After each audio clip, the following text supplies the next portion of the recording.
नमस्कार दोस्तों। आज के हमारे इस वीडियो में हम आपके लिए कार्तिक मास की बूढ़े बाबा और उनकी दो बहुओं की कहानी लेकर आए हैं। एक समय की बात है, एक बूढ़े बाबा थे जिनकी दो बहुएं थी। ससुर जी का काम दोनों ही बहुएं करती थी। अब कार्तिक मास आया तो ससुर जी कहने लगे, बहू मैं कार्तिक नहाना चाहता हूँ। तो बड़ी बहू ने सुनते ही मना कर दिया, कहा आपका कार्तिक स्नान का काम मुझसे नहीं होगा, आप छोटी बहू से कह दें। तो ससुर जी छोटी बहू के पास गए और कहने लगे, बहू मैं कार्तिक नहाना चाहता हूँ। छोटी बहू सीधी सादी थी, उसने कहा जी पिताजी आप बताएं मुझे क्या करना होगा। तो ससुर जी कहने लगे, ज्यादा कुछ नहीं करना बेटा, रोज मेरे नहाने के लिए पानी भर देना, मेरी धोती धोकर सुखा देना और दोपहर का खाना बना देना। अब छोटी बहू रोज सुबह 5 बजे उठकर कुएं से पानी भरकर ला देती, जिसे ससुर जी स्नान कर लेते, उनकी धोती धोकर सुखा देती और दोपहर में ससुर जी को गरम गरम रोटी बनाकर खिला देती। जब छोटी बहू ससुर जी की धोती धोकर सुखाती तो उसमें से गिरने वाले पानी की बूंदें वह मोती के रूप में इकट्ठी हो जाती थी। पर छोटी बहू इतनी नादान थी कि वो समझ नहीं पाती थी और रोज सुबह झाड़ू लगाकर आंगन में एक तरफ मोती का ढेर लगा देती थी। इस तरह से 1 माह निकल गया।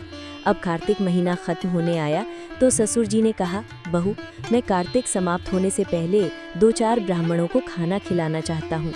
छोटी बहू बोली, पिताजी मैं खाना बना देती हूँ और फिर आपको खेत से बुला लाऊंगी।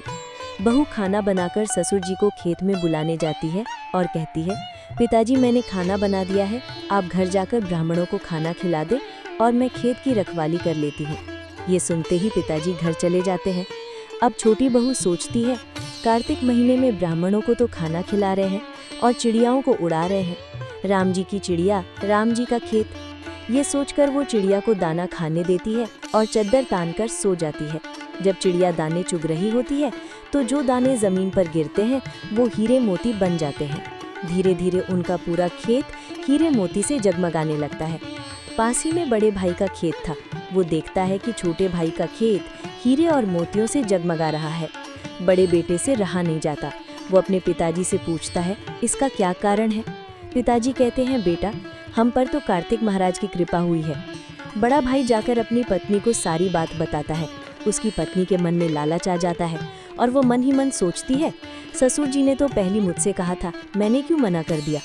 अब वो साल भर इंतजार करती है और जब कार्तिक महीना आने वाला होता है तो जाकर ससुर जी से कहती है, पिताजी आप इस बार कार्तिक स्नान नहीं करेंगे। ससुर जी कहते हैं, बेटा इस बार मैं कार्तिक स्नान नहीं करना चाहता, अब मेरी उम्र हो गई है।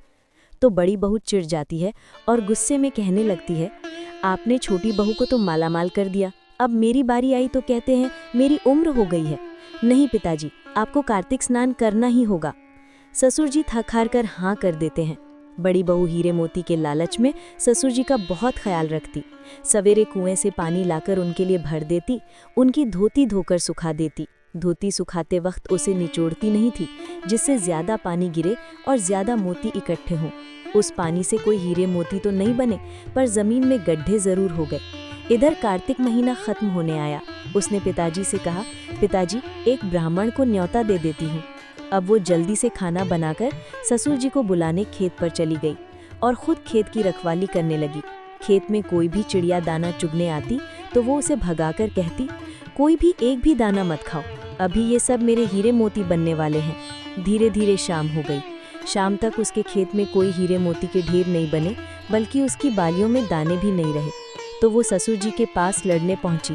तब ससुर जी ने कहा कि बहू तूने तो देखा देखी पैसे के लालच में मेरी सेवा करी, जबकि छोटी बहू ने तो निस्वार्थ भाव से मेरी सेवा की, इसलिए उसे कार्तिक महाराज की कृपा मिली।